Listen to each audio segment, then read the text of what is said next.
خدمت همه شما بینندگان عزیز تلویزیون. باید دیگه بگم کدام سمت تاریخ، حالا این قصه مفصلی داره که کم کم با شما عزیزان در میان خواهیم گذاشت. ظرف چند هفته گذشته همونطور که میدانیم با شخصیت‌های بسیار برجسته در ارتباط با ایران صحبت داشتیم، به دلیل موقعیت ویژه‌ای که هست و این افتخاری که نصیب ما شده که بتوانیم از این شخصیت‌ها در ارتباط با آنچه که لحظه به لحظه چه در میهن ما، چه در منطقه و چه در جای جای جهان در ارتباط با سیاست نامعلوم باید بگیم و رخدادهایی که هر لحظه باید بگیم تغییر پذیر هم شده. ولی امروز بیشتر صحبت رو برخلاف برنامه‌ای که قاعدتاً میدونم شما نظاره‌گرش هستین و بودید، ما با سوال‌های مختلف اجازه بدیم مطرح بکنیم، چون اخبار بسیار است و ولی مثل همیشه طبق معمول همیشه ما در قسمت پایانی برنامه اون جمع‌بندی رو با یک سوال واحد یا مشابه با همه عزیزان خواهیم داشت. من اینجا اجازه میخوام که با درود ویژه به همه مهمانان گرامی که تشریف دارند برم سراغ اولین میهمان، آقای دکتر امیر حمیدی. آقای دکتر حمیدی، با در نظر گرفتن انتخابات آمریکا و آن هم در این روزها که جهان پیرامون ما هم دچار دگرگونی‌های عدیده‌ای شده و هم نوع نگاه و کلا میشه گفت یه جابجایی‌هایی در رسم و رسوم حتی این انتخاباتی که ما باهاش روبرو هستیم در آمریکا مشاهده میشه، چرا که رای دهندگان در آمریکا شاهد هستیم که خبر از تغییر موضع میدن و آیا این حوادثی که در جهان جاری است و مسائلی که خب به هر حال ظرف حداقل 8 سال گذشته در امریکا در جریان بوده تاثیرپذیر خواهد بود و بسیار خوشحال میشیم که این تفاوت‌ها رو از شما بشنویم و همچنین میزان جنگ جاری در خاورمیانه و سایه نامرئی که به روی این انتخابات داشته چگونه ارزیابی میشه از طرف جناب عالی. و آخرین پرسش هم این هست که سخنان رضا شاه دوم در آخرین سخنرانی که ایشان داشتن بازتاب بسیار گسترده‌ای داشته و ما میتوانیم بگوییم با مسائلی هم که در تهران میگذرد و حوادثی که هر روز شاهدش هستیم قطعاً یک حساسیت خاصی رو در رابطه با هم درون ایران، برون ایران و اپوزیسیون داشت و داراست.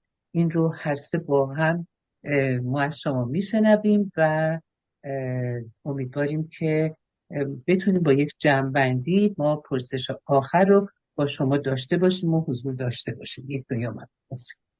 سپاس بیکران بانو نظر درودی میفرستم خدمت میهمانان بزرگوار و گرانقدر و دوستان خوبم و هم میهنان عزیزمون در جای جای جهان.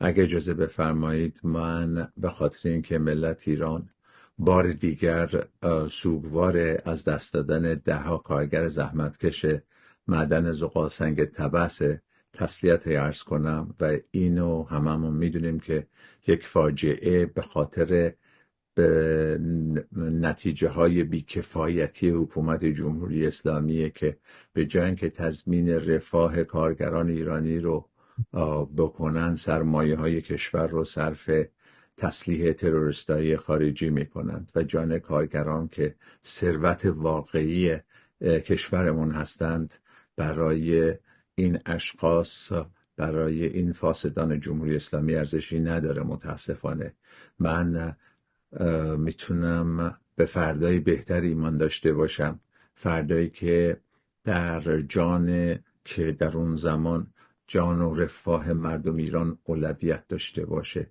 و کارگران ما بتونن در محیطی امن و به روز مشغول کار بشند.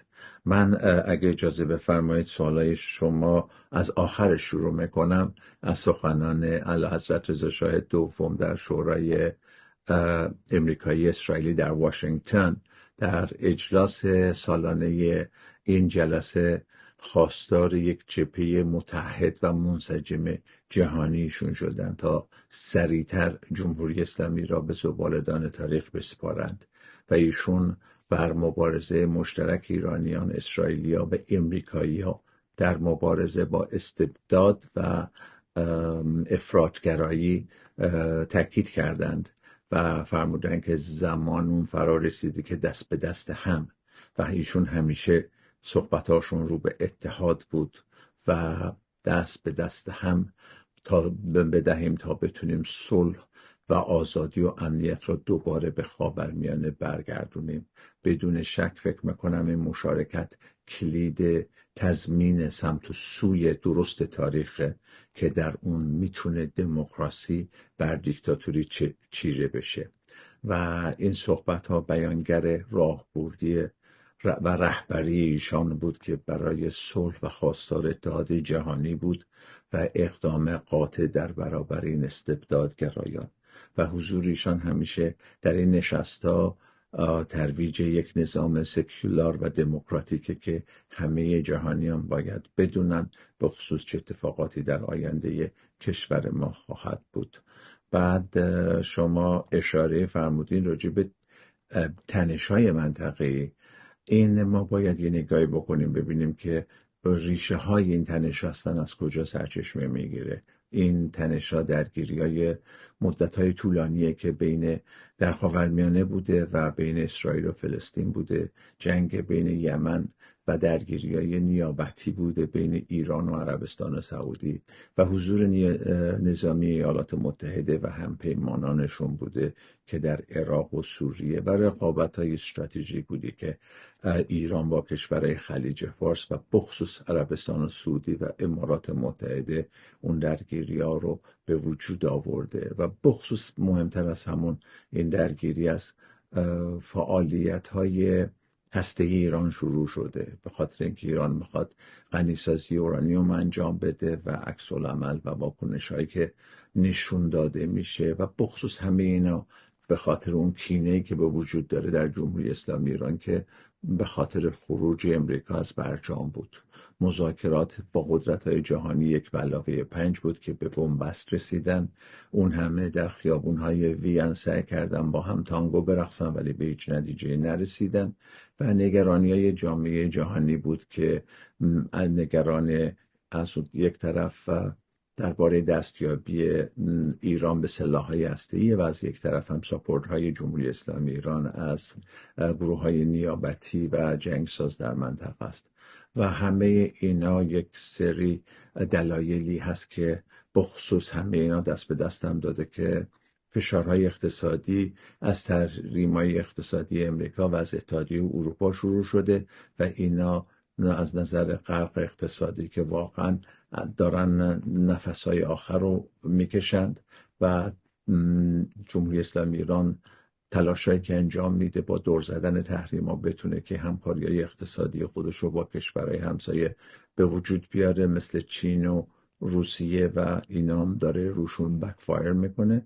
و تنش زدایی‌هایی که در منطقه داره که با کشورهای مختلف در این 44 سال انجام دادن و سعی میکنن اونا رو درست کنن ولی دیگه به زمانی رسیده که همه میدونن خیلی دیر شده و متاسفانه کارهای تروریستی که در سراسر جهان انجام دادن و دنیا به این نتیجه رسیده که روابط نزدیک جمهوری اسلامی با گروه‌های نیابتی مثل حزب الله و حماس و حوثی‌ها نشون میده که فشار سنگینی بر روشون اومده و دونه بدون حماس به خاطر اون اتفاقاتی که در اکتبر 7 اکتبر انجام گرفت و الان هم که حزب الله داره به تمام کارهایی که انجام داده بود به نتیجه کارش داره میرسه و اون محور مقاومت در برابر سیاست‌ها و اسرائیل و متحدانشون به نهایت به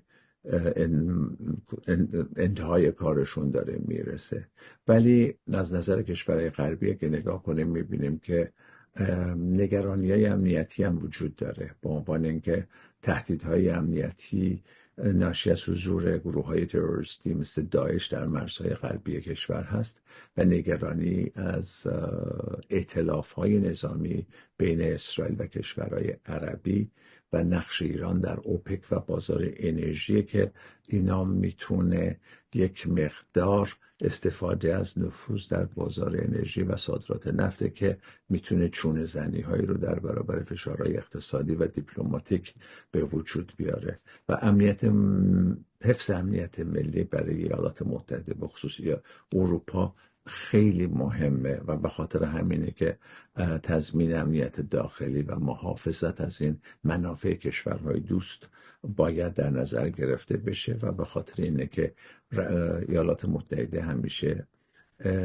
رهبری جهانی، ترویج دموکراسی، مبارزه با تروریسم و روابط با قدرت‌های بزرگ و سیاست‌های اقتصادی و تجاری رو همیشه بخصوص الان در شرایطی که در چند سال گذشته تغییرات اقلیمی که به وجود اومده و تأثیرات محیط زیستی بخصوص نه در خاورمیانه از نظر بین‌المللی به وجود اومده، اینها رو در نظر میگیرن که ببینن که این اتحادهای قدیمی و روابطشون مثل ناتو و کشورهای متحد در خاورمیانه را حفظ کنن و بتونن به استراتژی‌های امریکا برای کنترل اوضاع جهانی بیشتر مؤثر باشه. و شما سوال دیگه‌ای که داشتین درباره انتخابات امریکا بود. از نظر دیدگاه سیاست خارجی امریکا رو ما نگاه بکنیم می‌بینیم که نقاط کلیدی بسیار مهمی وجود داره بین دو تا حزب جمهوری خواه و حزب دموکرات. حزب جمهوری خواهان معمولاً تمرکز بیشتری بر رویکردهای ملی و سیاست‌های خود مثل اولویت دادن به منافع امریکا و بخصوص راجع به اون موضوعی که الان من صحبت کردم مبارزه با تروریسم جهانی رو و امنیت ملی رو در ردیف بسیار بالای خود قرار میده و سعی میکنه بر تقویت نیروهای نظامی خود و مبارزه مستقیم با تهدیدات تروریستی بتونه تمرکز داشته باشه، در حالی که حزب دموکرات به دنبال رویکردهای دیپلماتیک میگردن و برای کاهش های درگیری سعی میکنن که با دیپلماتیک، با جلسات، با صحبت ها به نتایجی رو برسن، در صورتی که حزب دموکرات حزبیه که حزب جمهوری خواهان معمولا از سیاست های سخت گرایانه حمایت میکنن بخصوص در مسائل خاورمیانه و سیاست خارجی نسبت به ایران، حزب الله، حماس، حوثی‌ها و اسرائیل رو مورد تمرکز خودش قرار میدن. اما دموکرات‌ها چیکار میکنن؟ سعی میکنن توافقات دیپلماتی به وجود بیارن و به اون تنش‌ها کاهش بدن، مثل کارهایی که در 4 سال گذشته انجام دادن، بازگشت به برجام. ولی جمهوری خواهان معمولا سیاست های سختگرانه‌ای رو که در قبال این مسائلی که صحبت شد انجام میدن که بتونن امنیت منطقه رو حفظ کنن و سعی میکنن دموکرات‌ها بیشتر به دیپلماسی و دیپلماسی های چند جانبه و همکاری های با نهادهای بین المللی مثل سازمان ملل متکی بشند، ولی جمهوری خواهان این کار رو نمی کنن، چطوری که ما دیدیم دولت پرزیدنت ترامپ به طور کلی از برجام اومد بیرون. ولی مهمترین مسئله که اینجا وجود داره در مورد انتخابات امریکا، اپوزیسیون ایران باید به چه نتیجه‌ای برسه و به چی توجه داشته باشه. دموکرات‌ها و جمهوری خواهان هر یکی دیدگاه‌های متفاوت خودشون رو در مورد سیاست‌های ایران دارند و در تغییر دولت در امریکا میتونه رو استراتژی‌های اپوزیسیون تاثیر زیادی بگذاره، به عنوان اینکه جمهوری خواهان معمولاً چون محافظه کار هستن و متمرکز هستن بر منافع استراتژیک امریکا در خاورمیانه بخصوص در ایران و روی مسائلی مثل تمرکز داشتن روی امنیت ملی و کاهش نفوذ ایران در منطقه فوکس خواهند کرد اینا.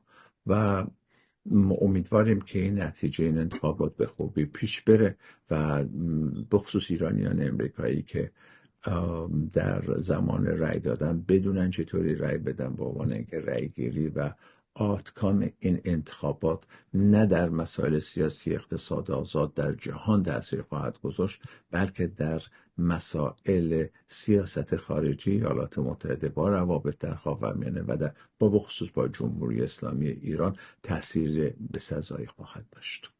آقای دکتر حمیدی، من یه اشاره داشتم اونجا و اونم که سایه این تحولاتی که مشاهد خواهیم بود در ارتباط با انتخابات چقدر میتواند در رابطه با آنچه که امروز حادثه در منطقه و شاید بهتر بگیم در جای جای جهان چقدر میتونه تاثیرگذار باشه و چقدر این انتخابات میتواند متأثر باشه از حوادثی که امروز در خاورمیانه و در جهان در حال وقوع. یعنی ما میتونیم بگیم که این دوتا میتونن از هم دیگه تأثیر پذیرن. احتمال داره که آنچه که در اسرائیل میگذره تأثیر بذاره روی انتخابات و برعکس. بانو، نظر من فکر میکنم، به نظر شخص من و به نظر خیلی از دوستان، این انتخابات امسال مهمترین انتخابات در تاریخ ایالات متحده خواهد بود. نه فقط در تاریخ یعنی فقط ایالات، سرنوشت امریکا نیست. همینو میخواستم بگم، به عنوان اینکه نه فقط در سرنوشت امریکا بلکه سرنوشت اسرائیل، بلکه سرنوشت خاورمیانه خواهد بود و عکس العمل این ادمنستریشنی که تازه به سر کار میاد. ببینید، ما اگه برگردیم همیشه تاریخ رو نگاه کنیم میبینیم که زمانی که پرزیدنت ترامپ انتخاب شد، در طول دوران ریاست جمهوریش رو اگه نگاهی بکنیم میبینیم که چندین اقدام برجسته و بحث‌انگیز رو انجام داد و خیلی اون موقع میگفتن که ممکنه که انجام نگیره، ولی یکی از مهمترین و جنجالی ترین تصمیماتی که ایشون انجام دادن عملیات نظامی بود و ما دیدیم که نتیجهش کشته شدن قاسم سلیمانی بود، فرمانده نیروی قدس. سپاه پاسداران ریشه و بنیان مشکلات خاورمیانه در کشورهای منطقه بودند و هستند و اون اقدام علیه سلیمانی به عنوان یک نطفه، میتونم بگم یک نطفه شاید عطفی در سیاست خارجی ایالات متحده بر علیه ایران بود، خیلی محکم و خیلی مستقیم نشون دادن و ما میدونیم که سلیمانی در بسیاری از عملیات نظامی و امنیتی ایران در منطقه خاورمیانه ایشون نقش کلیدی رو بازی میکردند. اینا خیلی مسائل مهمیه و ایشون سعی میکردن که در ایجاد تقویت شبکه‌های نظامی و اقدامات نظامی در کشورهای سوریه، عراق، لبنان، یمن و مناطق جای جای جهان فعال باشند و داشتن اونا پیش میرفتن. با تصمیماتی که ایشون گرفت جلوی اینا رو گرفت. تقویت نظامی امریکا در منطقه نسبت به اون سیاست خارجی ایالات متحده از نظر استراتژی بسیار گسترده خواهد بود و ما اگر نگاهی بکنیم یکی دیگر از کارهای اساسی که انجام دادن اون فشار حد اکثری علیه ایران بود که از خروجش از برجام بود و اعمال تحریم‌های شدید اقتصادی که بر علیه جمهوری اسلامی انجام داد و اگر ما نگاه میکنیم میبینیم که اون موقع این کار را ادامه پیدا میکرد، پس از نظر اقتصادی جمهوری اسلامی ایران پولی رو نداشت که بتونه هزینه این همه کارهایی رو در منطقه انجام بگیره و اگر این کار رو ادامه میداد 7 اکتبر پارسال 2023 فکر نمی کنم هرگز اتفاق می افتاد به خاطر اون فسق توافقهای هسته‌ای جمهوری اسلامی ایران. چرا؟ چون بودجه مالی نمیتونست داشته باشه برای ساختار موشک‌ها، پهپادها و مهمات و ابزار نظامی که بتونه و تمرین‌های نظامی و هزینه‌های استراتژی که بتونه حزب الله و حماس و حوثی‌ها و پراکسی‌های خودش رو در منطقه برای ترور آماده کنه و من فکر میکنم شاید 7 اکتبر انجام نمی گرفت و الان منطقه رو نگاه کنین، تورم اقتصادی که به وجود اومده به وجود نمی اومد و اینا باعثایی است که ما باید نگاه کنیم ببینیم که نقطه ضعف سپاس. های حزب دموکرات چیه و نقطه های قوی حزب ریپابلیکن های جمهوری خواهان چیه و زمانی که رأی گیری میکنیم، چون اون رأی ما در 4 سال شاید در 8 سال آینده تاثیر بسیار بسزایی خواهد داشت. بی نهایت سپاسگزارم. اجازه بدین که در این بخش ما بریم با صحبت‌هایی که داشتیم. می‌دانیم که همه اینها تحولات بسیار عجیب و غریبی رو هم در ایران به اصطلاح باعث شده و ما هر روز یک خبر جدیدی در ارتباط با این مهم میشنویم. یعنی اتفاقات در حزب الله، در لبنان، حماس، در فلسطین در حال وقوعه، ولی خب ما پس لرزه هاش رو بلافاصله در تهران تجربه میکنیم. اجازه بدیم که در این قسمت از جناب نادر صدیقی گرامی تقاضا بکنم که با در نظر گرفتن فعل و انفعالات حاکم بر ایران، خصوصا بعد از انتخابات و کشته شدن هنیه و تهدیدات و دم زدن از این که ما قطعا یک انتقام سنگینی خواهیم گرفت، حالا صحبت از آشتی کنانه در تهران. یعنی ما میبینیم که از یک طرف نامه فائزه رفسنجانی از زندان میاد بیرون، به فاصله این آمدن این نامه صحبت‌هایی رو ما در یک جمعی از خود خامنه‌ای میشنویم که اینها رو دعوت میکنه به طور به اصطلاح مرئی و نامرئی، اصلاح طلب و غیر اصلاح طلب رو که با هم بسازید و امروز ما احتیاج به این سازش داریم. و بعد هم کلیپ معروف آقای مجتبی که من از استاد گرامی تقاضا میکنم اجازه بدیم ما اینو بشنویم و بعد بنشینیم پای صحبت و تحلیل آقای نادر صدیقی گرامی. دارم این کلمات خدمت شما دوستان عرض میکنم. پدر بزرگوار بنده هم از این مطلب خبر ندارن. صرفا با 2 نفر که یکی از اونها از دوستان همین مباحثه است و یکی از نزدیکان هستن، من این مطلب رو در میون گذاشتم. ممکن است که این مطلب همیشگی باشه و ممکن است که موقت باشه. فعلا بر بنده این مطلب مجهول هست.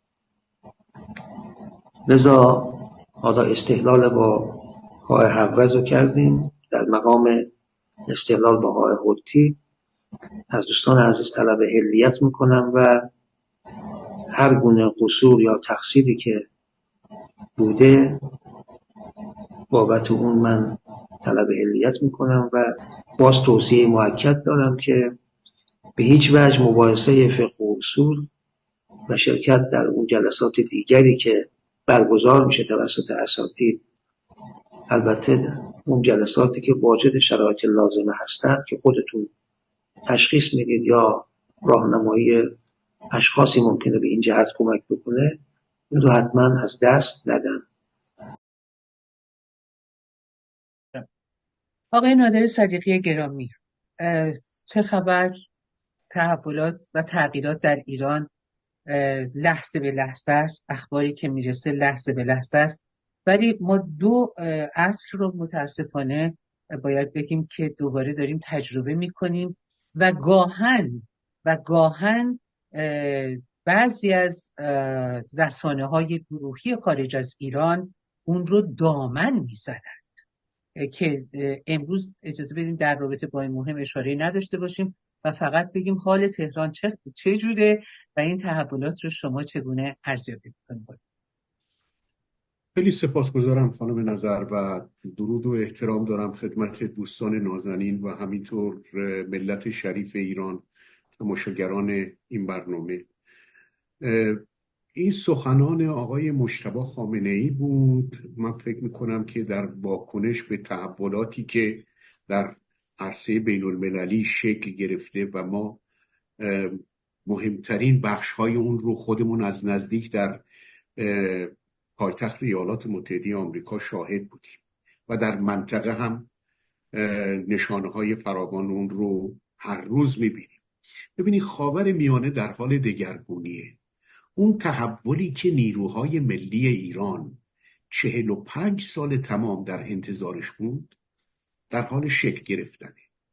در چارچوب این تحول هم آرایش نیروهای نظامی و سیاسی در سطوح دولتی و تشکل‌های موسوم به اپوزیسیون دیاسپورا و عرض کنم که ایرانیان در نقاط مختلف دنیا، اروپا و آمریکا، به شکل ملموسی در برابر ماست. در عرصه نظامی خب خبرها را هر روز شما ملاحظه می کنید و امروز هم قبل از اینکه این برنامه شروع بشه مازیار جان خبر یک ضربه دیگری بر نیروهای حزب الله رو اعلام کردن، در میون ما گذاشتن که خیلی مهمن. اینا از فرماندهان با تجربه و قدیمی کادر به اصطلاح مقاومت به اصطلاح جمهوری اسلامی حزب الله هست. اسرائیل ضربه‌های کاری ممتدی رو علیه در واقع جمهوری اسلامی و بالمعال نیروهای نیابتیش در منطقه وارد میکنه که امان از کادرهای سرتاپا مسلح این نیروها رو گرفته و اصطلاح بسیار معنادار کیش در بازی شطرنج رو خیلی رسا به رسانه به سران رژیم جمهوری اسلامی منتقل کرده. یعنی که آقایون شما از حیث نظامی مات شدین و به زودی آخرین ضربه ها کار شما رو یکسره خواهد کرد. این خیلی روشنه، احتیاج به عرض کنم که تفسیر و تحلیل زیادی هم نداره. اون چی که ما میبینیم در برابر چشمان ما ظاهره. در عرصه سیاسی هم آرایش بسیار منسجمی رو مشاهد هستیم. دعوت از شهریار ایران برای سخنرانی در کنگره سالانه یکی از بانفوذترین سازمان‌های یهودی در آمریکا که در اون پرزیدنت دونالد ترامپ هم دعوت شده بودن، آقای دکتر حمیدی هم به اختصار به اون اشاره کردن، و سخنان بسیار مهم هر دو رهبر که مورد وثوق مردم هستن. اینها اوج ارائه این آرایش نیروهای سیاسی، به ویژه که آقای دکتر ادلسون میزبان این کنگره از شاهزاده رضا پهلوی با عنوان پادشاهی اعلی حضرت یاد کرد که در عرف دیپلماسی، من همون روز هم نوشتم در شبکه‌های اجتماعی، که در عرف بین المللی دیپلماسی بین المللی اصلا بی‌نظیره و این نشون میده که جایگاه شهریار ایران تا چه اندازه مقبول و مورد احترام جامعه جهانی است. این خیلی اهمیت داره. هیچ شخصیت ایرانی دیگری رو شما در این عرصه نمیبینید که دارای چنین جایگاهی باشه، بتواند برابری بکنه با جایگاه شاهزاده رضا پهلوی. این دگرگونی ها در عرصه بین المللی بی تردید خانم نظر تأثیر عمیقی هم در رفتار کلان رژیم جمهوری اسلامی گذاشته. این روزها میبینین که خبرها و شایعات مفصلی پیرامون آقای خامنه‌ای در تهران بر سر زبانها جاری شده، از میزان ناتوانی جسمانی او گرفته تا بیماری ها و معالجات اعمالی و شایعات متعددی که در جامعه ایرانی و محافل سیاسی نظامی و عرض کنم که سرکردگان رژیم جاری هست. بسیاری از فرماندهان مثلا سپاه پاسداران از آنچه که در درون رژیم یا در پشت پرده رژیم صورت میگیره آگاه نیستن، در نتیجه به شایعات توجه میکنن، مراجعه میکنن. طی چند روز اخیر میبینیم که این شایعات به قول امروزی ها وایرال شده، خیلی توسعه پیدا کرده، گسترش پیدا کرده. البته از مرز اون شایعه هم فراتر نرفته ها، این رو باید اضافه بکنم. ولی اهمیت این شایعات از اون جهتی که واقعیت ها و اخبار درست در اختیار مردم قرار نمیگیره. این مردم شامل خودی های رژیم هم میشه ها، فراموش نکنیم. با این حال کانون اصلی گفته ها در بین مردم بر محور خروج ناگهانی آقای مجتبی خامنه‌ای از کادر آموزشی حوزه در قم هست که شایعه جانشینی رهبر رژیم اسلامی رو تقویت میکنه، که به اختصار اظهارات آقای مجتبی خامنه‌ای رو شنیدیم که ایشون میگوید ممکنه خروج من موقتی باشد یا دائمی باشد. یعنی تردید ایجاد میکنه در جامعه، ولی من تردید ندارم به شخصی که این موقت نخواهد بود، چون اگر موقت بود لزومی به اعلامش نبود. بله به این گونه بیانیه های مصور نبود.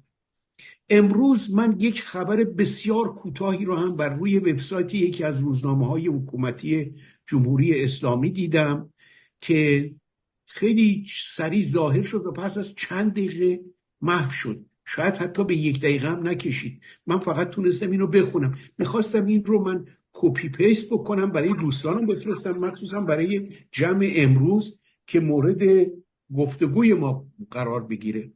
متن خبر خیلی کوتاه بود از قول آقای محمدی گلپایگانی رئیس دفتر خامنه‌ای، مبنی بر اینکه رهبر جمهوری اسلامی به دلیل خستگی مفرط به زودی از مقام رهبری کنار خواهد گرفت.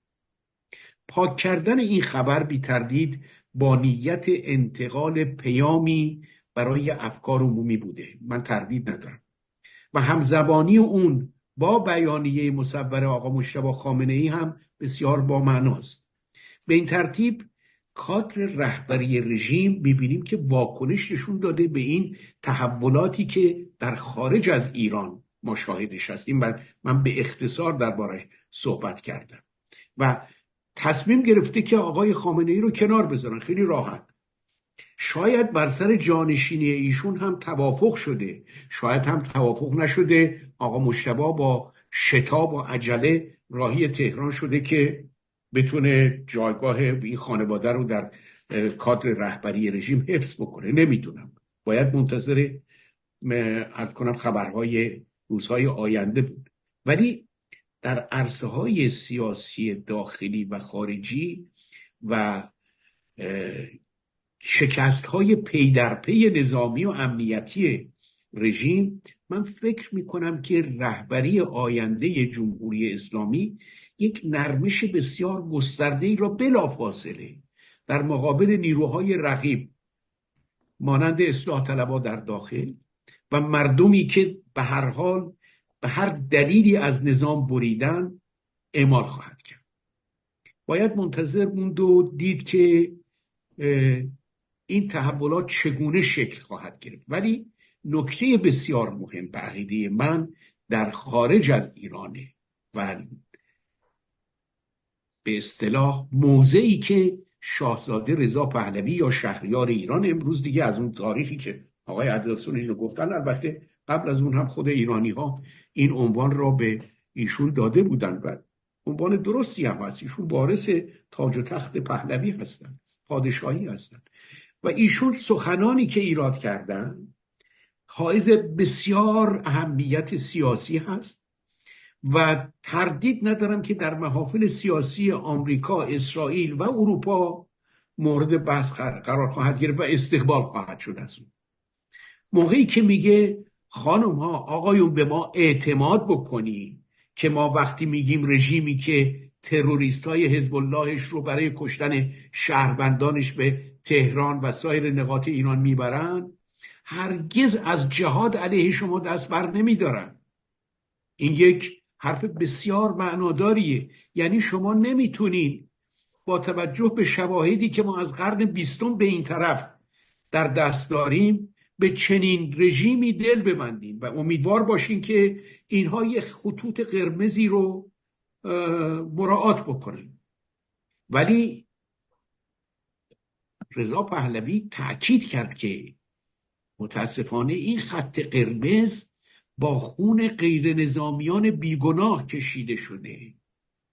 اشاره کرد به نیکا، اشاره کرد به شانا، اشاره کرد به پویا و اشاره کرد به هرش. اینا قربانیان بیگناهی هستند، غیر نظامی هستند، جوان هستند که در برابر دیکتاتوری رژیم جرأت کردن، جسارت کردن بایستن. بگن ما به شما تعظیم نمی کنیم، سر فرود نمیاریم و اینا رو قربانی کردن.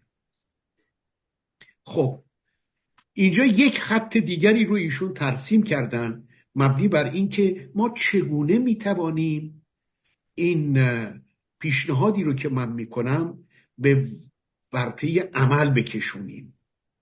میگه که سالهای گذشته مخصوصا پارسال اگر که دقت کرده باشید به درستی میگن که ایرانی ها و اسرائیلی ها یک جلوه درخشانی از همبستگی رو در شهرهای مختلف به ویژه در اروپا و آمریکا عرضه کردن. ولی به قول بسیاری از این خانم آقایون که ایشون را آقای رضا پهلوی خطاب میکنن، آقای رضا پهلوی گفتن که این همبستگی کافی نیست دیگه. امروز زمان اونه که ما فراتر از ایستادن و تظاهر کردن در کنار هم عمل بکنیم. وقت اون هست که دست در دست هم بذاریم، نیروهای خودمون رو منسجمتر بکنیم.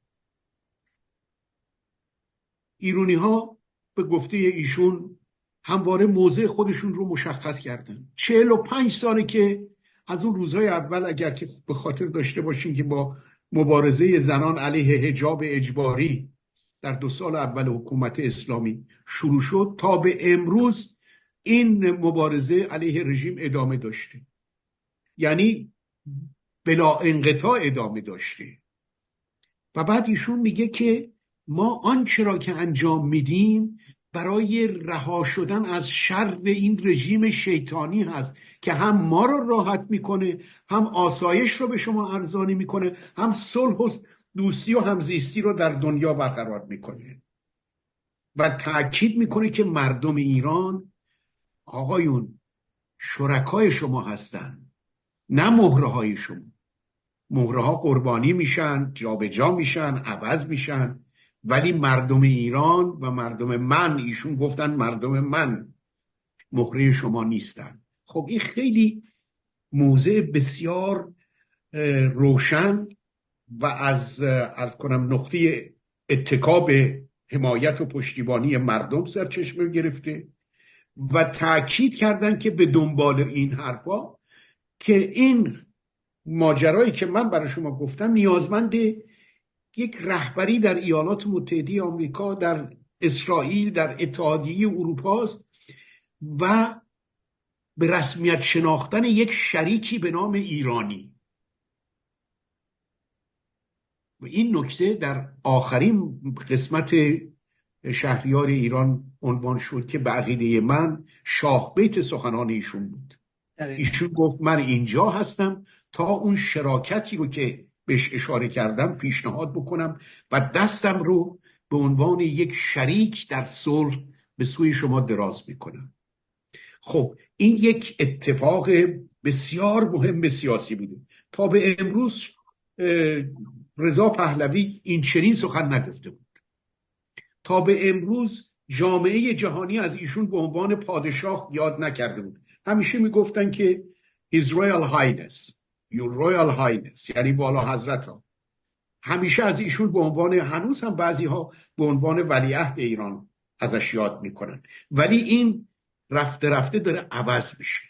یعنی این شریکی که خودش رو به عنوان نماینده مردم ایران به دنیا معرفی کرده الان و یک جایگاه مهمی هم برای ایشون در نظر گرفته جامعه بین المللی، ما میبینیم نشانه اون عرایضیه که من گفتم، تحولی که در عرصه بین المللی داره صورت میگیره. این تحول در عرصه سیاسی اینه که خدمتتون عرض کردم. در عرصه نظامی آنچه را که ما در خاورمیانه میبینیم شاهدش هستیم و واکنش های رژیم جمهوری اسلامی هم به همین ترتیبی که خدمتتون توضیح دادم. آقای مجتبی خامنه‌ای با عجله از قم رهسپار تهران میشه و شایعات مختلف. حالا باید ما نشون بدیم که آیا میتوانیم از این فرصت تاریخی که به دست ما افتاده، به دست ایرانی‌های ملی‌گرا افتاده، حتی اکثر بهره برداری رو بکنیم یا نه. من فکر میکنم خواهم شد. من فکر میکنم که ایرانی‌ها خیلی باهوشتر از اون هستن که این فرصت‌ها رو از دست بدن. به زودی ممکنه که ما شاهد تولد سازمان‌های سیاسی قدرتمندی بشیم، نمیدونم، شایدم نه، امیدوارم. همین امیدوارم. نیروهایی که هستن اکتفا بکنیم. به هر حال من عرضم رو تموم میکنم. سپاسگزارم. اجازه بدین که ما در این قسمت بریم و بی نهایت سپاسگزار جناب صدیقی، بسیار بسیار سپاسگزارم برای تحلیل زیباتون. بریم سراغ آقای دکتر انباری گرامی. آقای دکتر مرتضی انباری گرامی یادداشت‌هایی رو من افتخار دارم که از ایشون دریافت میکنم و خیلی جالبه که خدمت شما عزیزان بگویم که شاید کمتر از 24 ساعت پیش از این حملاتی که انجام شد، یعنی تشدید حملاتی که انجام شد، من این رو دریافت کردم. اگر اجازه بدین آقای دکتر انباری، من فقط با یک اشاره کوتاه برم و بنشینیم پای صحبت شما و اون به اصطلاح احساسی که در ارتباط با این مهم شما به کار برده بودین، هم احساس زیبای شما و هم منطق و درایت بی نهایت شما به دلیل اون دورنگری که در ارتباط با هم منطقه داشتین و هم تأثیر اون در سیاست جهانی.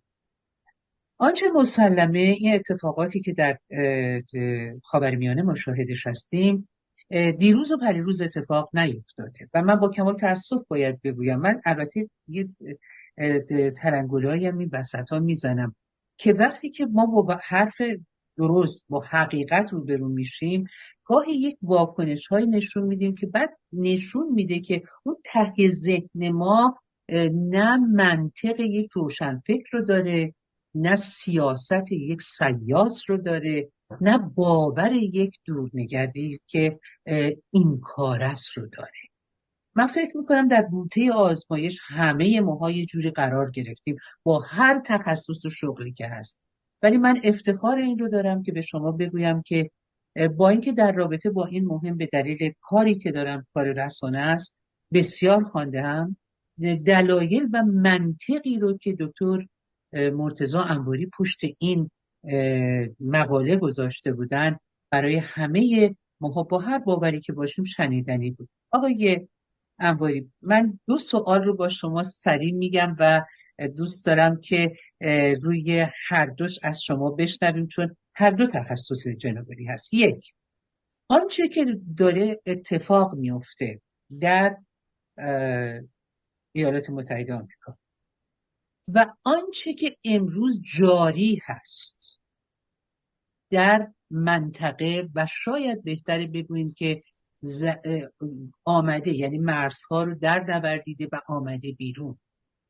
چگونه شما اون رو ارزیابی میکنین و آیا این سیاستی که ما با دو جبهه مختلف یا بهتر است بگویم 2 پارتی مختلف تجربه کردیم در رابطه با ایران، من یه وامی هم میگیرم از صحبت‌هایی که شد اینجا، یعنی با سیاست یا با عکس العملی که در این بزنگاه تاریخی هر کسی باور داره که ما نیازمند اون هستیم. ما امروز نمیتونیم که همه این اتفاقاتی رو که در پیرامونمون داره رخ میده، چه در امریکا، چه در ایران، چه در اروپا، ما این رو فقط با سیاست بتونیم جمع بکنیم. و از یک طرف آنچه که در منطقه داره اتفاق میفته، آیا باز کردن اون به این صورتی که با قلم بسیار زیبای شما ما اون رو شاهد بودیم در این بزنگاه لازم است و اگر لازم است اون رو ما چگونه از شماهایی که متخصص هستین، حالا منی که فکر بکنین کار رسانه میکنم پرسش میکنم، ما چگونه به اینها تفهیم بکنیم که امروز روزیه که ما نیازمند مطالبی از این دست هستیم و غمه نکشیم برای اینکه شاهزاده رضا پهلوی خطاب بکنیم، جاوید شاه بگیم یا نگیم، یا اگه ما احتمالاً داریم حقایقی رو در اسرائیل باز میکنیم بک‌گراندمون مثلا جویشه یا تمایل به منطقه از اون نظر داریم. من این یک کاسه کردم با شماها. آن چیزی رو که در 5 هفته گذشته با همه حساسیت هایی که به کدام سمت تاریخ نشون دادن شنیده هام رو هم آقای انباری، من زورم به شما به این دلیل میرسه که شما قشنگ، یعنی آنچه که باید بگویید هم قلم میزنید و همین که خیلی برخلاف من با سه صدر اون رو نگاه میکنین رو به تحلیل در میارین. ما به شما گوش میدیم. ممنونم. با تشکر فراوان از شما بانو نظر گرامی که همیشه در صحنه بودید و به جنبش مردم ایران و آزادخواهی مردم ایران کمک کردید و سروران گرامی حاضر در جلسه. چیزی که فرمودید بسیار کلیدیه. همه اینا یه سابقه تاریخی داره. ببینید ارتش شاهنشاهی ایران قدرت منطقه بود. قدرت منطقه یعنی این بود که در اون ناحیه صدایی در می آمد، ارتش شاهنشاهی وظیفه داشت اونو مسئله رو حل کنه و نیت نظام قبلی همکاری با دنیا و به اصطلاح رشد و آزادی اون ناحیه بود که واقعا دیدیم که یه مقدارم پیشرفت کرد در این مسائل. ولی بعد از انقلاب الان یه ذره دموکرات ریپابلیکن بگم که جناب دکتر حمیدی به خوبی بهشون اشاره کردن، در اون زمان جمهوری خواه در اون زمان هم که معتقد به تمرکز قدرت بودن، دولت شاهنشاهی ایران رو مرکز قدرت میدیدن. خب برعکس دموکرات ها که فکر میکردن صلح از تمرکز قدرت نمیاد، از توازن قدرت میاد. یعنی همه اگر هم قدرت بشیم صلح به وجود میاد. چیکار کردن؟ دست به دست دادن، کمک کردن، اون نیروی منطقه‌ای رو عوض کردن با به خیال خودشون با یه نیروی ضعیفتری و جنگم بعد اون که یک مقدار توانایی‌های نظامی ایران از دست بره که رفت. فرهنگ نظامی شاهنشاهی نگه داشته شد و اون فرهنگ به قول آمریکایی‌ها میگن فورس پروجکشن، یعنی نیروها تو بفرست جای دیگه که جنگ نیاد تو به ناحیه خودت. یعنی یکی از کارهایی که اکثر کشورهای توانا میکنن. ولی در این ماجرا معادله نیت عوض شد. جمهوری اسلامی دیگه دولت یا حکومت شاهنشاهی نبود که به دنبال صلح و همکاری باشه. حکومتی بود که در جنگ مذهبی چندین صد ساله انگلیس درست کرده گیر کرده بود که الان منتظرن که امام زمان که بچگی چند ساله بوده رفته تو چاه بیاد بیرون و خون را بندازه تا به اصطلاح زانوی اسبش خون را بیفته که در جهان صلح بیاره. این صلحی که جمهوری اسلامی داره ترویج میکنه هیچ چیز به جز خشونت نیست. حالا اومد سیاست خارجیشو چی تعیین کرد؟ سیاست خارجی جمهوری اسلامی نابودی اسرائیل. در این ماجرا کسانی هم که مخالف بسیار موافق و طرفدار اسرائیل، حامی اسرائیل هستن، اونا هم دشمن. مشخص شد سیاست خارجی.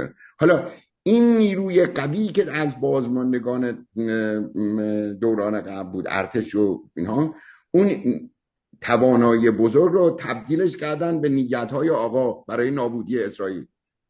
یعنی دست‌های دراز جمهوری اسلامی از سال 1980 که میشد 61 اینا 61 که ایرانی 1360 که ایرانی، اینا رو درست کردن برای نابودی اسرائیل. یعنی فورس پروژکشنش اینه.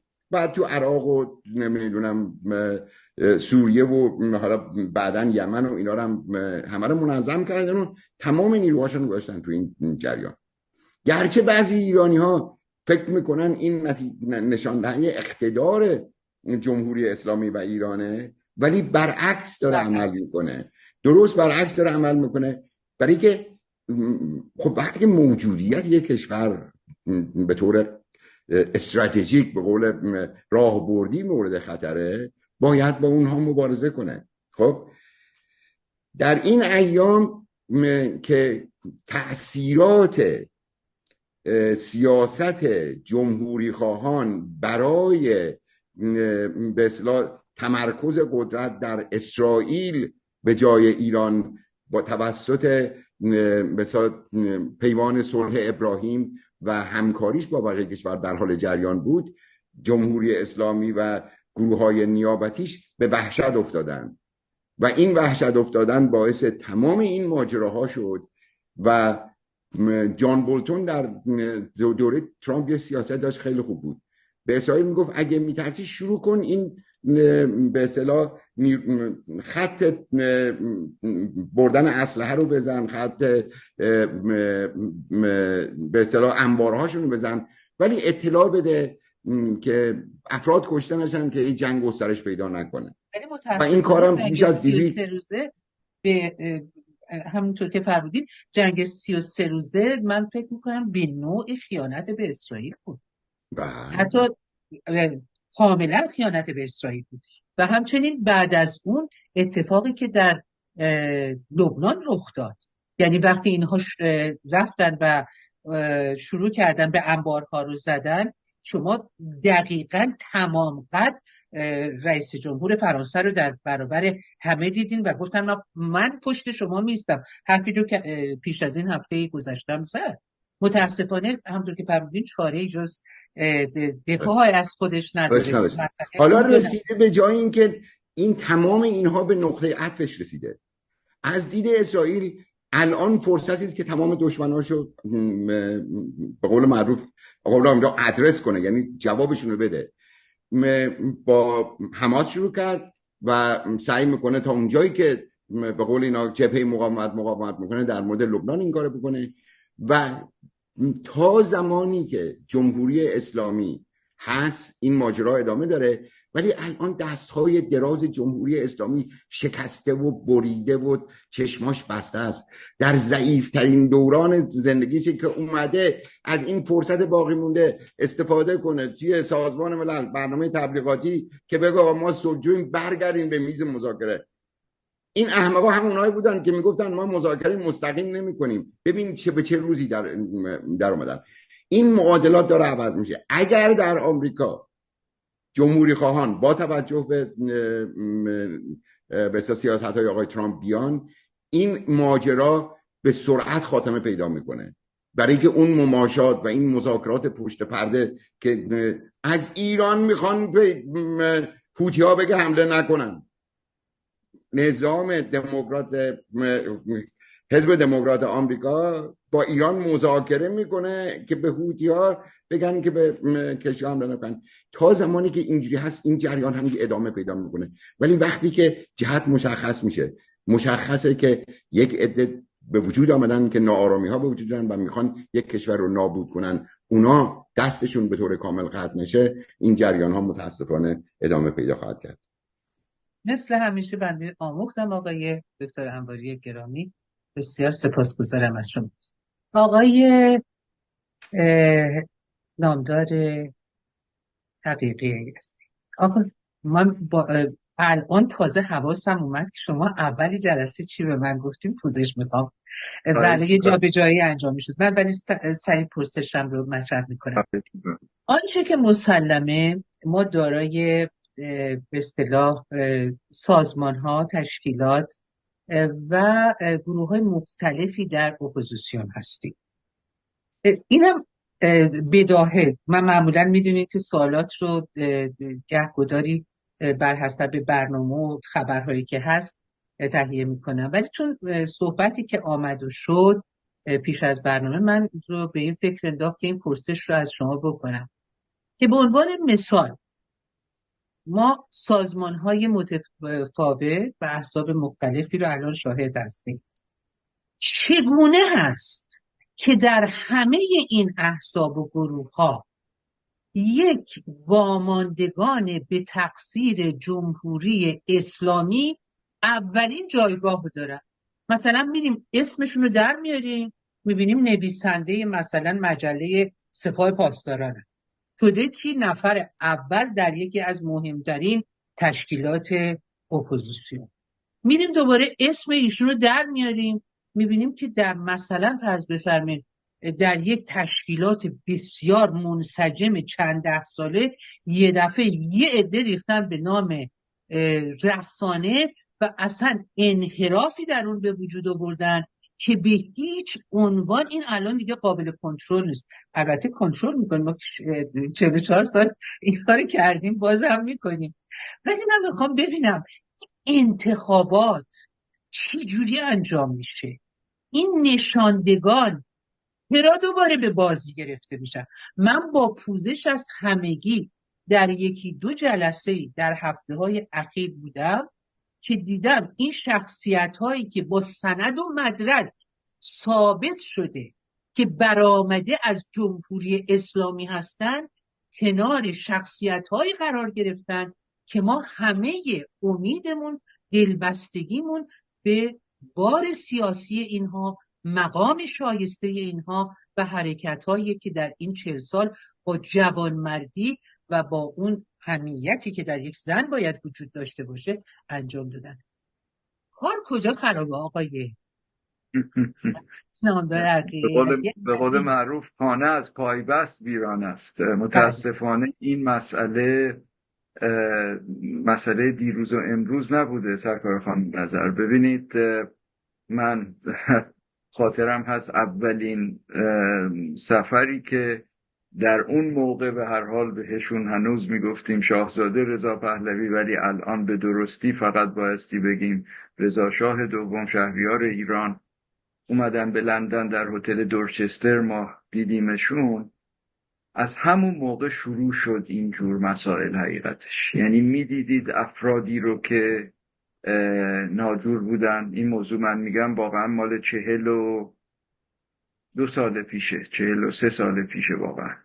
و این مسائل شروع شد از همون موقع. ما میدیدیم به خصوص در گرد همایی هامون، در مسائلی که من خب به لندن و بریتانیا وارد هستم، اون موقع جناب صدیقی هم در لندن بودن هنوز در اون زمان، و میدیدیم اینها رو به رأی العین میدیدیم و میدیدیم که اشخاص چگونه نفوذ میکنن. ببینید یکی از چیزهایی که من همیشه به دوستان پادشاهی خواه اینجا در انگلستان میگم، متاسفانه نفوذ کردن در گروه‌های پادشاهی خواه، احزاب پادشاهی خواه، حالا اینجور مسائل خیلی راحت تر هست تا گروه‌های دیگه.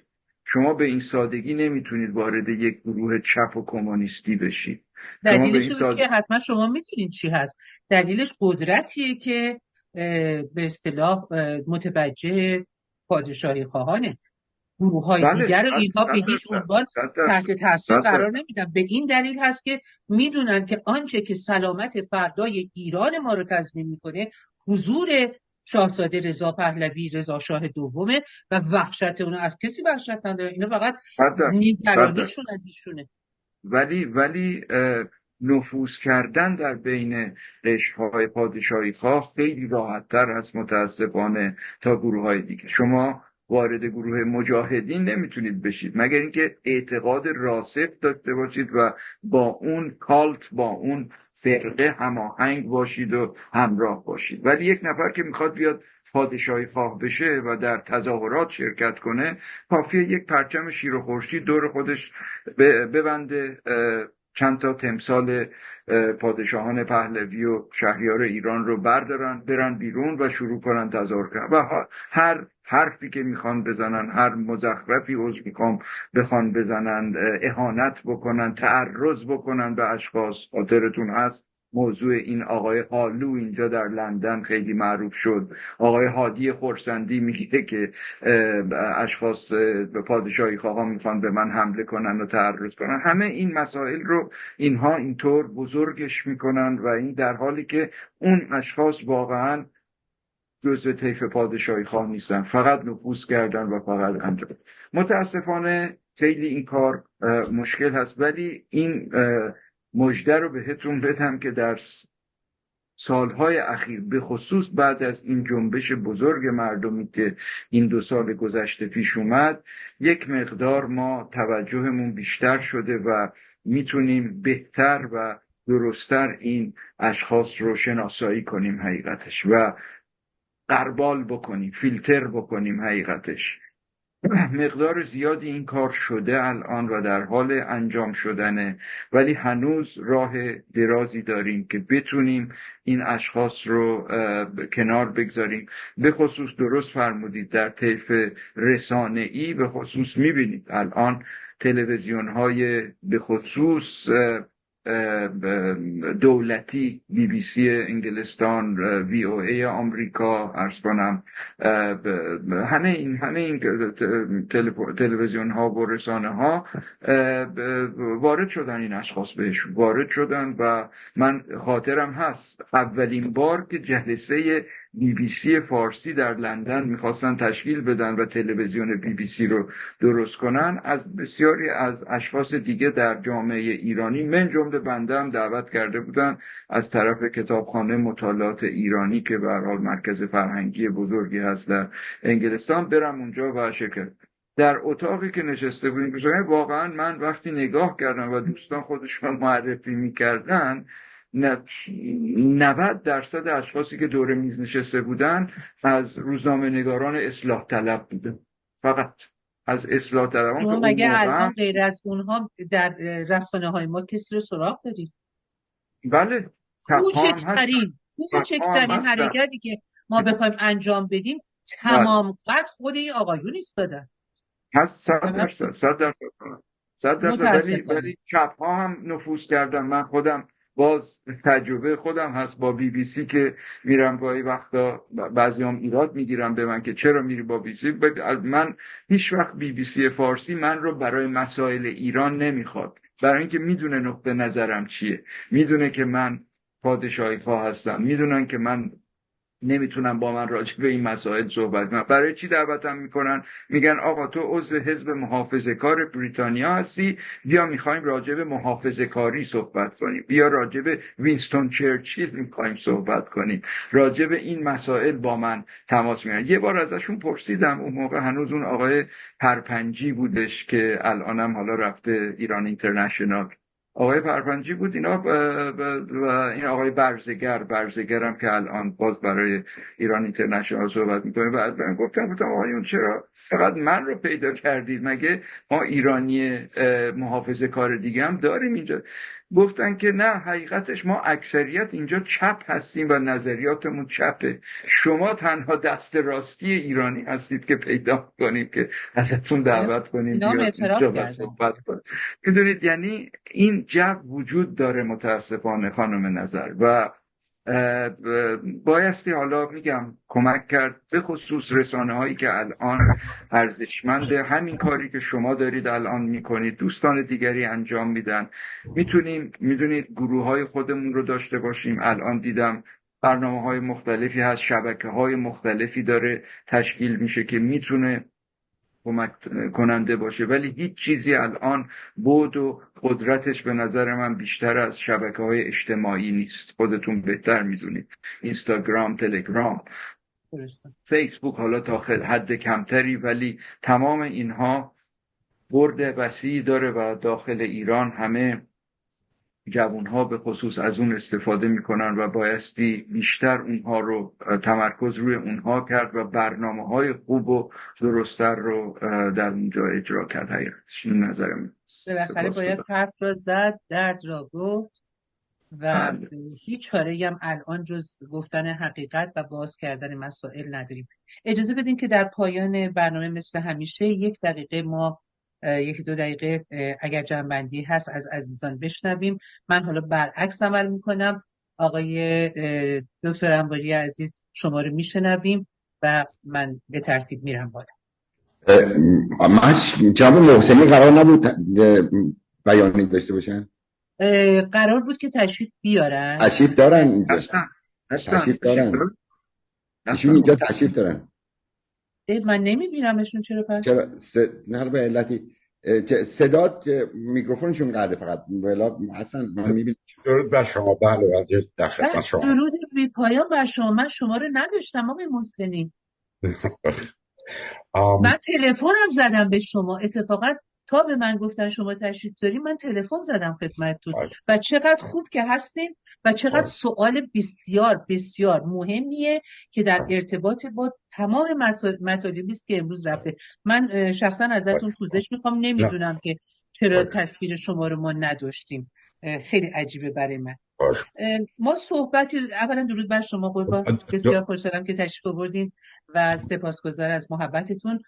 اجازه بدین که من در رابطه با ایشون مسئله رو که ما در ققنوس، بنده افتخار این رو داشتم که مثلا باب آشنایی از اونجا بود با جناب محسنی، البته با خانواده داشتیم و یک بحثی بود و اشاراتی که من وقتی این هفته با جناب محسنی تماس گرفتم چقدر زیبا پرداختن به این مسئله، به این مهم و من فکر میکنم که کامل میکنه برنامه امروز ما رو.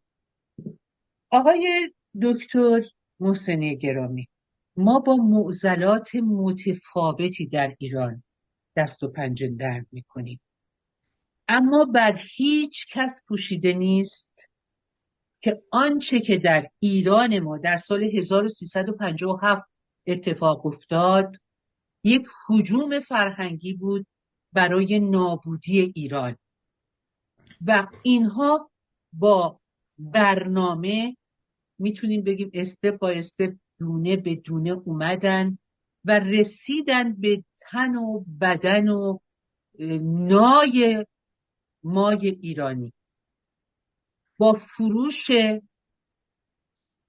اندام اینها، با بهره گرفتن از فجیع ترین، با کمال تأسف باید بگیم فجیع ترین آزار و اذیت هایی که اینها رو میکردند و آخرین دستگلی هم که به آب دادند، آنطوری که از شخصیت هایی از دست شما شنیده ایم، این هست که چگونه اینها رو سعی میکنن که از حالت عادی خارج بکنن.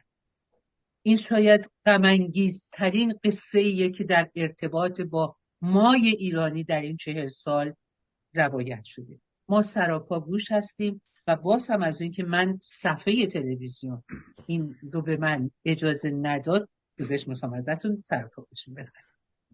با درود و احترام خدمت شما و تمام عزیزان، دوستان عزیز و گرامی سروران عزیز که اینجا تشریف دارن، من حقیقتا در مقابل صحبت کردن در مقابل چنین گروه برجسته‌ای واقعا احساس کمبود میکنم. امیدوارم که بتونم مطالبی داشته باشم که مورد حداقل توجه این عزیزان مشکل پسند قرار بگیر. مطلب رو من اتفاقا داشتم نگاه میکردم به این مسئله، چند تا در حقیقت جنایت واقعا فجیع که جمهوری اسلامی مرتکب شده و کمتر دوستان راجع به این مسائل صحبت میکنن رو من فقط میخوام فهرستوار خدمت شما دوستان عرض کنم. واقعا وقت نیست که وارد همه این مسائل بشیم و اون مسائل اینه. در اولین یکی از این اقدامات این آقایون در سال 2000 و حدود آگوست 2019 با به حساب نمونه خون گرفتن از یکی از روستاها یا شهرک‌ها در چنار محمود ایزه، اینها عمدی 65 نفر از اهالی این شهرک رو شامل کودکانی از با سن 6 سال رو برای گرفتن خون، نمونه‌های خونی از این افراد رو به ویروس HIV عامل ایجاد ایدز مبتلا کردن، ایناکولیت کردن. در حقیقت این مسئله البته وقتی که من متوجه شدم در روز اتفاق انجام شد، با چند تا از دوستان تماس گرفتم و این دوستان برگشتن یه 2 روز بعد به من و گفتن که شما یک گزارش در این مورد بنویس و بدید ببینیم چیکار میشه. گزارشش نوشته شد، تقاضاهایی شد از سازمان بخش بهداشت سازمان ملل که برن کاستودی سمپل های خونی اون 65 نفر رو به توسط نماینده های سازمان ملل در ایران کنترل کنن و حفظ کنن برای ما، چون بسیار مهم هست که بتونیم با آزمایشاتی اینها رو تعیین کنیم که علت این کار چه بوده است. آیا واقعا همونطوری که احمدی نژاد گفت ما میخوایم واکسن ایدز درست کنیم، اومدن واکسن ایدز درست کنن؟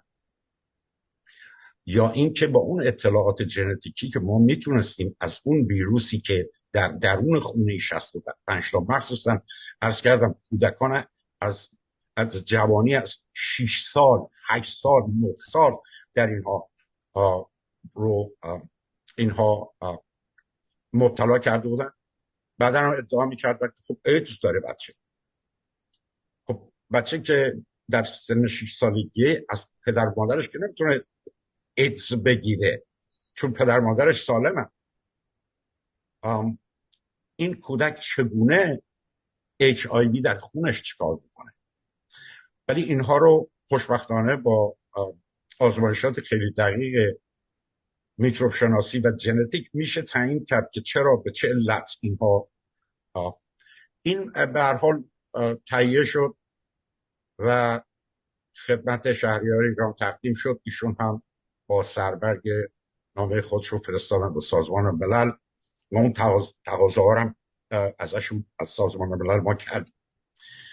مطلب دوم، هنوز 2019 تموم نشده، وارد بحث کووید شدیم.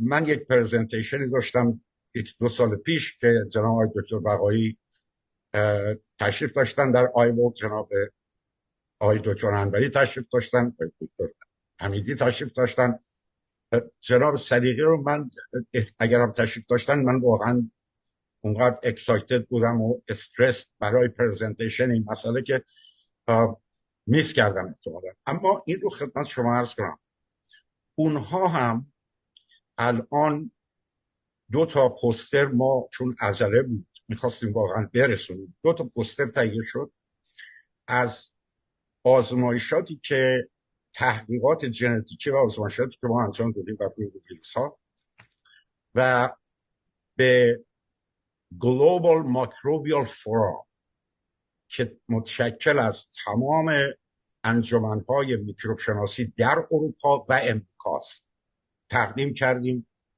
و مورد قبولشون قرار گرفت و یه پیپر هم راجع به این مسئله پابلیش شد، هنوزم در ریسرچ اسکوئر هست.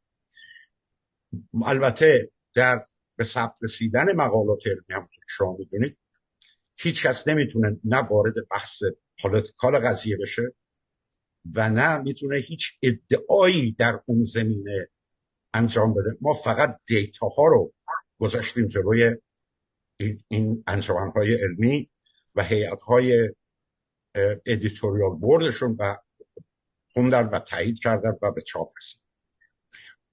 اما از من خواسته شد که یک اگزیکیتیو سامری بنویسم، بگیم اینا چگونه اینطور تفاوت‌های بین ویروس‌های وریانت درون ایران وقتی مقایسه کردیم با ویروس‌های وریانت‌هایی که در ژاپن و در ایسلند. دلیل این که ما این 2 تا کشور رو انتخاب کردیم، باید میخواستیم کشورهایی باشن که مهاجر پذیر نیستن، مثل امریکا از 70 و به قول اون شعر 72 ملت همه اینجا هست. اما کشورهای ایران رو با اون طبقه از کشورهای مقایسه کردیم که اون مارکرهای بدنیشون، مارکرهای ایمیون سیستمشون هنوز تقریبا دست نخورده است و مونده، خاص ژاپنی هاست در ژاپن، خاص ایسلندی ها در ایسلند و تقریبا خاص ایرانی هاست در ایران. کمتر مهاجرپذیری داریم ما. وقتی ما اینا رو مقایسه کردیم به این ما مدارکی به دست آوردیم که اینها روی کرونا ویروس اصلی که وارد شده بود از چین، این آقایون برای ساختن سلاح‌های میکروبی استفاده می‌کردن و پس از این که هر کدوم از این وریانت هایی که خودشون در ایران دستکاری کرده بودن رو میتونستن ایجاد کنن و پروپاگیت کنن و بعد وپنایز کنن و بیارن پخش کنن توی مردم، اینها رو بهش بارکد ژنتیکی زده بودن. هیچ کس این کار نمیکنه مگر اینکه بخواد ببینه این نمونه‌ای که ساخته کاربرد داره یا نداره. این سری از اقداماتی که اینها کرد، ولی عرض کردم حقیقتا تا کنون ما ندیدیم دیگران در این زمینه کار کنن و بعد از این قضیه استفاده از مواد شیمیایی در elementary school ها و junior high school ها در ایران، در البته مدارس دخترانه، این هم من میخوام حقیقتا این جرأت رو به خودم بدم که خدمت شما عزیزان، چون کمتر نسبت به مثلا من تحقیقات شیمیایی دارم، نتونستم مواد شیمیاییش رو به دست بیارم، حداقل اسمش رو پیدا کنم. چی کردم؟ مجبور شدم حدس بزنم این با چیه، از سیمتوم هایی که در بچه های دبستان و دبیرستان ایجاد میکرد. این من حقیقتا قلباً احساس میکنم و تا حدی هم اطمینان دارم که داشتن این دفعه سلاح‌های شیمیاییشون امتحان میکردن، برای رایت کنترل اینا رو میخواستن، ولی انجام آزمایش و استفاده کودکان، مخصوصا کودکان دخترها و دوشیزه های مادر تحت یک چنین جنایاتی که اینها روزانه حتی شده بود، قضیه که در مدارس یکی پس از دیگری این اتفاق میافتاد و به هیچ وجه ما هیچ گونه عمل، تحقیقات سیستماتیک در مورد این حتی به وسیله دولت جمهوری اسلامی انجام نگرفت. اونقدر خاطرشون جمع بود که آقا ما کارمون رو انجام میدیم. اینها داشتن به قول اینجایا رو تست میکردن محصولشون. در مورد این هم صحبتی آنچنان نشد و میرسیم بحثی که شما مطرح کردید. اما به نظر من از نظر وسعت این جنایت که همون کرونیک استرس سیندروم باشه، تمام اویدنس ها، مدارک، تحقیقات علمی نشون میده که شما وقتی مردم رو تحت فشارهای روحی روانی برای مدت طولانی قرار بدید که در مورد ما الان 45 سال هست، اینها باعث تغییرات ژنتیکی میشه که اون تغییرات ژنتیکی باعث میشه که کلید ژن‌هایی که در بدن ما برای حفاظت بدن انسان مخصوصا مربوط به بخش ایمیون سیستم هست رو خاموش میکنه.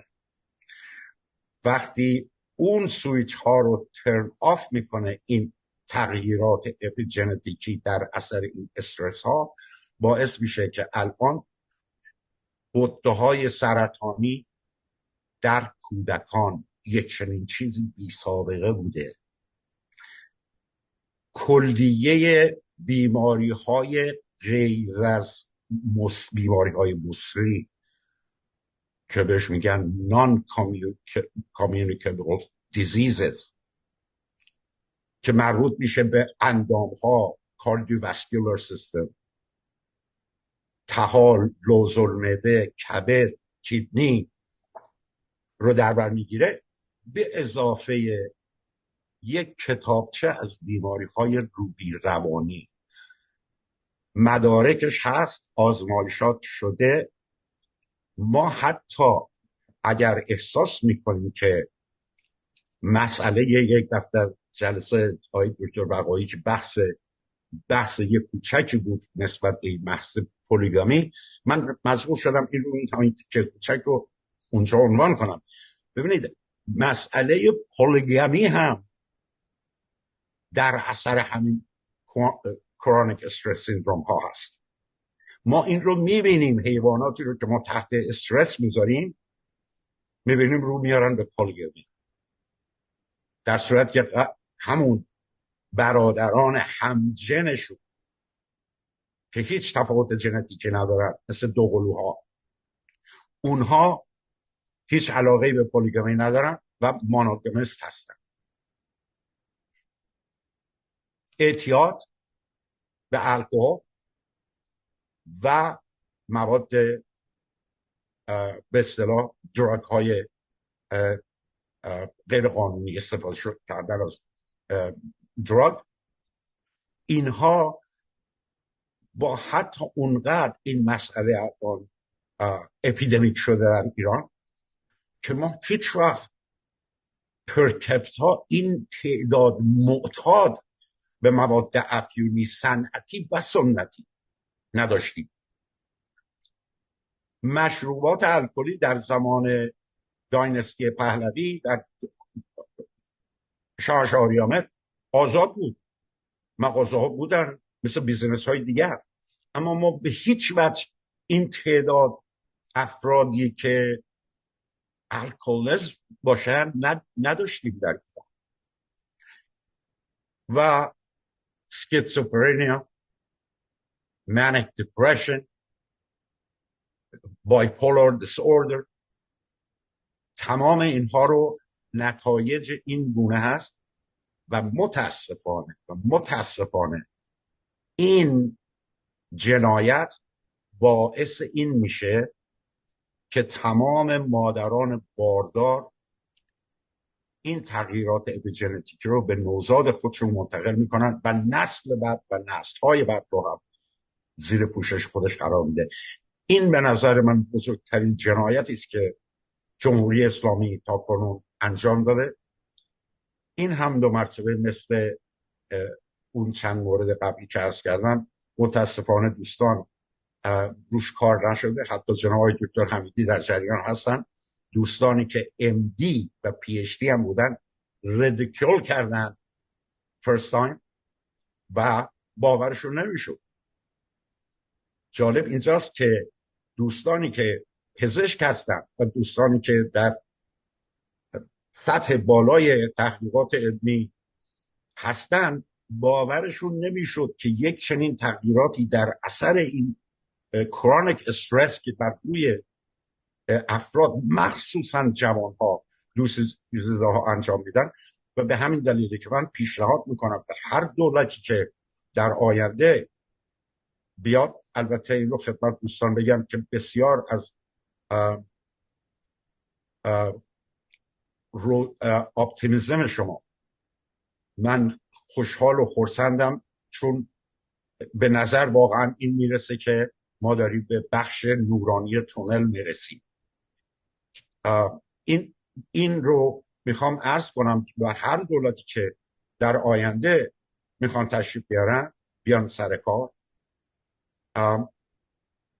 ما از بدو ورود باید کلیه مادران باردار رو برای اپیژنتیک تست کنیم، حتی جنینشون رو، نوزاد رو هم تست بکنیم،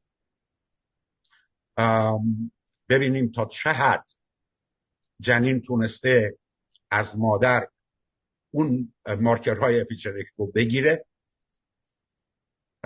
در مورد بچه‌های دبستانی و دبیرستانی باید این رو به طور رندوم انجام بدیم در مورد البته سالمندان و اونهایی که دیگه بالای سنینی هستن که بتونن تولید مثل بکنن، اون دیگه دمج دان شده، کاریش نمیشه کرد. فقط ما میتونیم از روان درمانی برای اون دوستان که از سنین شایدم یه خود جوانتر از من بالا هستن رو دیگه اونها رو اگزم بکنیم از این تست کردن، چون حقیقتا به نظر من میتونیم اون وقتی که میخوایم رو اونها بذاریم صرف اقشار جوانتر مخصوصا دبستانی ها و کودکان بی نهایت سپاسگزار. بنده بسیار باز هم میگم من متاسفم. البته اینم بگیم که من همیشه پشت صحنه و جلوی صحنه رو همیشه با مخاطبینم قسمت میکنم. ما بار اولیه که با این دستگاه اومدیم، نتیجتا من این شرمندگی هم داشتم که تقاضا کرده بودم از مهمانان گرامی که زودترم در خدمتشون باشیم که مشکلی پیش نیاد و سپاسگزارم برای حضور تک تک شما. قبل از اینکه سوال رو مطرح کنم آقای دکتر محسنی گرامی، باید بگم که این رو اتفاقا در جلسه‌ای که دیروز با آقای بقایی بودیم هم عنوان کردم من، به دلایلی که به اصطلاح مطالبی که اونجا بود. یادمون باشه اون به اصطلاح توقعی رو که از دانشمندان و فرهیختگان داریم همیشه نباید از همشون به یک میزان باشه. دلیلش هم خیلی واضح و روشن قربان. در جنگ جهانی دوم، همونطور که مستحضر هستید همگی شما، باید بگویم که یک ربایی هست در نیویورک که وقتی که مدارس شروع میشن به اینها به اصطلاح کسانی که میان که بچه رو تربیت بکنن یک نصیحتی میکنه که البته به کسانی دیگه هم نسبت داده شده و اون اینه که شما کسانی رو تربیت بکنین که تنها مذهبی نباشن،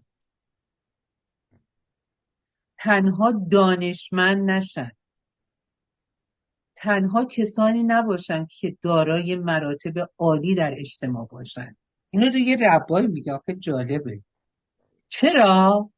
به دلیل اینکه این اتفاقی که ما شاهدش بودیم در جنگ جهانی دوم، کسانی که از پوست و گوشت و استخوان یهودیان هم نمیگذشتن برای حرکتی که امروز من واقعا از صمیم قلبم متاثر میشم، چون هر روز ما فجایع بیشتری رو باهاش آشنا میشیم.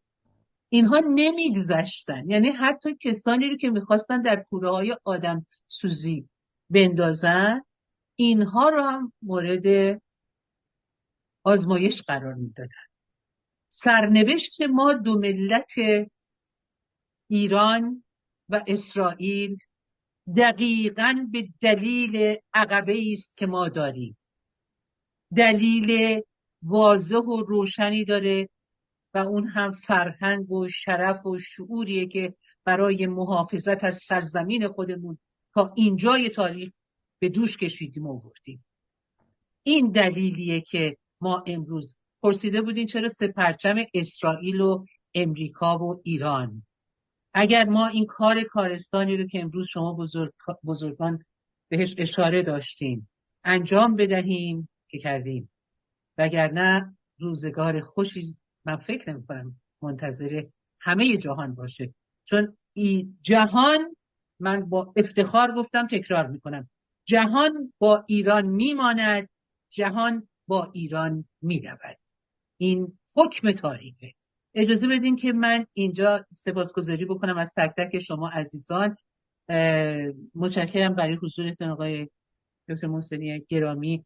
آقای نادر صدیقی گرامی، ما اگر صحبتی داریم میشنویم و بسیار هم ممنون برای حضورتون. متاسفانه خیلی ممنونم. من فقط خواستم که اینجا آخرین جمله ای رو که خطاب به هم میهنانم میتونم بگم اینه که رویدادهای مهم تاریخی به ندرت تکرار میشن. و ما باید در سر بزنگاه تاریخی اونقدر حواسمون جمع باشه که بتوانیم از این دگرگونی ها به سود منافع ملی خودمون بهره برداری بکنیم.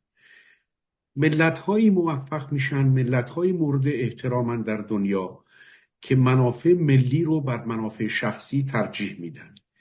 یکی از دلایلی که جمهوری اسلامی امروز منفور خاص عامه است به خاطر این هست که منافع شخصی رو، ارکان تشکیل دهنده این رژیم رو کسانی تشکیل میدن که منافع شخصیشون رو برتر میدونن نسبت به منافع ملی. اصلا منافع ملی براشون مفهومی نداره، معنا نداره.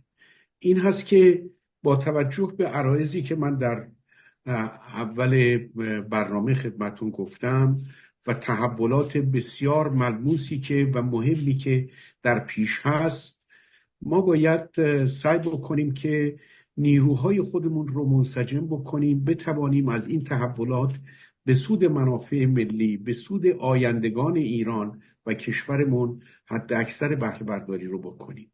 من این تنها توصیه‌مه. خیلی متشکرم. بی نهایت سپاسگزار برای حضورتون جناب صدیقی گرامی.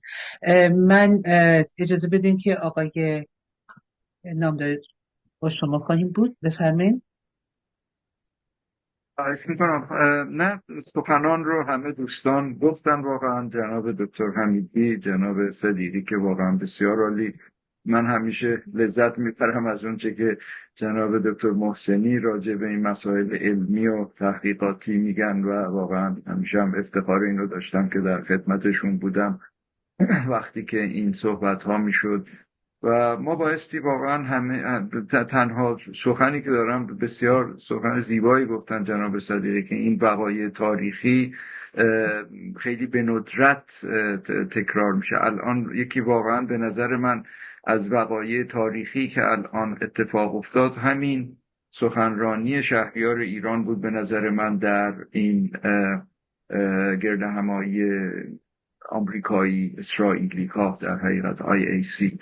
و خب خیلی نقطه عطف مهمی هستش به نظر من. الان من میبینم که یه عده از این چپی ها شروع کردن، از حالا شروع کردن حملاتشون رو و صحبت هاشون رو که بله حالا به این صورت هم وارد میشن که میگن اگر پادشاه فقید محمد رضا شاه قید حیات بودن آیا این نصیحت رو به پسرشون نمی کردن که اینقدر نزدیک نشو به یک دولت افراطی دست راستی مانند دولت آقای نتانیاهو در اسرائیل.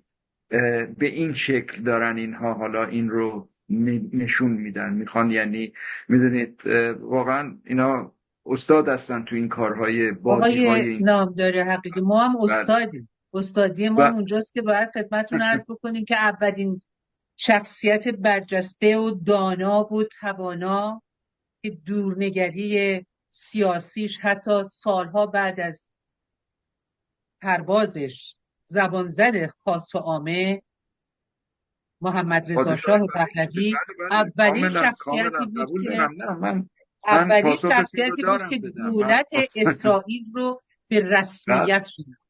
ما برای اون چپا، چه چپای درون اسرائیل، چه چپای خارج از اسرائیل، چپای هر جای دنیا، ما پاسخ داریم قربان.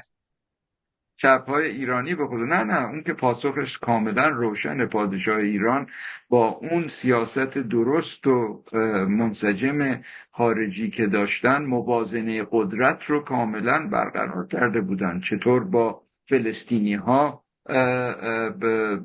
در حقیقت رفتار میکردن، چطور با اسرائیل باز به صورت دیفکتو همکاری میکردن. نه اینها که میخوان، حالا میدونید الان کاملا همه آچمز شدن به یک شکلی، میدونید همه آچمز شدن و نمیتونن کار دیگری انجام بدن، مجبورن دست به این کارها بزنن. ولی نه، من خوشحالم که این صحبت ها انجام شد و الان واقعا بایستی روی یک روال دیگری پیش بریم، ولی کارهای مهمی در پیش داریم. حقیقتش کارهای بسیار مهمی داریم و بایستی با درون ایران بیشتر در تماس باشیم و کمکشون باشیم و صدایشون باشیم. امیدوارم که چنین باشه. من اینجا تصویر جناب مرتضی انواری هم ندارم. آیا ایشون هستن تشریف یا باز بردن، مثل اینکه تشریف تشریف بردن. بردن. رفتن؟ بسیار خوب. بردن. اجازه بدید که در خاتمه یک جنبندی از آقای دکتر امیر حمیدی داشته باشیم. آقای دکتر امیر حمیدی، برای اینکه با اینکه افتخار رو داریم که در خدمتتون باشیم در این برنامه، ولی خب این سوالا رو من همه رو در عرض یک هفته می‌نویسم که بتونم یک جا از شما پرسش کنم. ولی نتیجه رو میخوام امروز از این نشستی که به باور من نشست بسیار بسیار زیبایی بود، یعنی اطلاعاتی که آمد از همه شما عزیزان، نخبگانی هستید که برای ما همیشه قابل احترام بودید و هستید و امیدواریم که در فردای آزاد ایران هم سایه بلند شما رو داشته باشیم. من پرسشم این هست، با صحبت‌هایی که رضا شاه دوم داشتن، یعنی اشاره مستقیم این شخصیت به اون واژه‌ای که آقای نادر صدیقی گرامی گفتن، بزنگاه تاریخی، آیا همه اینها رو که همه این صحبت‌ها رو که امروز جریان داشت در این اتاق، ما چگونه میتونیم توقع بکنیم، چون من میدونم که شما این توقع رو دارید، که از هر کدوم از این شخصیت‌ها، حالا در هر جایگاهی که هستند، وکیلن، وزیرن، هر پوزیشنی که دارن، رسانه‌ای هستن، سیاسن، تو کار به اصطلاح بک‌گراند نظامی دارن، امنیتی دارن، شما به عنوان شخصیتیه که بنده با شهامت میگویم همه اینها رو در عرض این 40 اندی سال تجربه کردین آقای دکتر حمیدی. من افتخار داشتم به دلیل این سالهایی که با شما در ارتباط بودم متوجه بشم که همه اینها رو گذروندین. حالا وظیفه یک ایرانی متعهد در این بزنگاه چه میتواند باشد؟ بانو نظر، ممنون و سپاسگزارم از برنامه بسیار بسیار زیبا و از استادان گرامی جناب دکتر بقایی، استاد نادر صدیقی و دکتر محسنی و جناب مرتضی انواری، دکتر انواری، و سپاس از اتاق فرمان شما.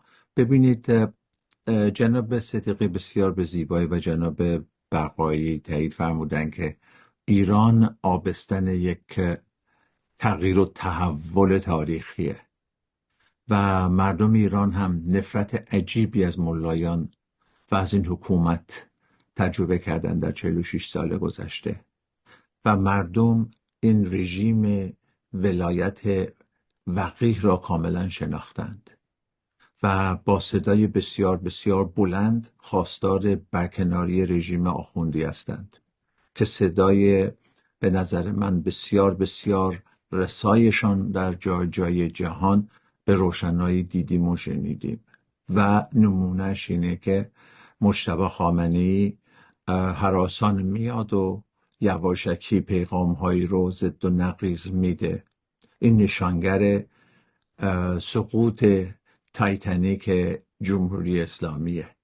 و در کنار شما صحبتی که برای خلاصه میتونم عرض کنم خدمتتون که حضور شهریار ایران در شورای امریکایی اسرائیلی در واشنگتن دی سی معنای بسیار بسیار خاصی رو داشت که در اوایل صحبت ها من اشاره کردم و تلاش شهریار ایران اینه که ایجاد روابط بین المللی و احترام و حمایت قدرت جهانی رو داشته باشه و از دیدگاه اپوزیسیون ما میبینیم که حضور شهریار ایران در این گونه نشست‌های بین المللی به تقویت موضع مخالفان یا همون اپوزیسیونی که شما اشاره کردین کمک بسیار بسیار بزرگی رو انجام میده.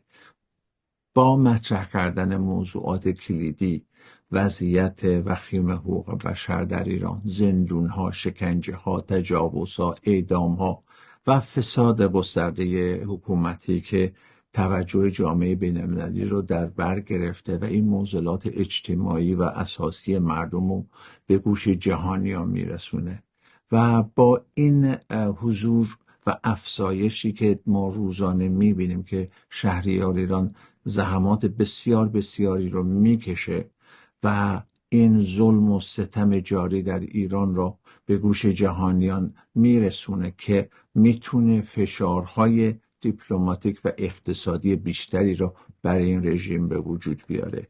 همانطور که در چند روز گذشته ما دیدیم که ایالات متحده امریکا 12 نفر کسانی که در ارتباط با تاکتیک‌های خشونت‌آمیز و قهری جمهوری اسلامی در داخل و در خارج از ایران بودند، اونا را تعیین کردند و حتی کسانی که اقداماتی رو با هماهنگی و در استرالیا و کانادا انجام میدادند، ایالات متحده با هماهنگی این دو کشور تحریم‌های بسیار سنگین و جدیدی رو بر علیه این افراد که مسئول نقض حقوق بشر در ایران بودند وضع کردند و این اقدامات بر علیه اعضای سپاه پاسداران، کسانی که جنایت ها را انجام میدن در ایران، بر علیه مردم بیگناه ما، مقامات سازمان های زندان های ایران بودند، کسانی که مسئولیت عملیات های مرگباری رو چه در خارج از ایران چه در داخل ایران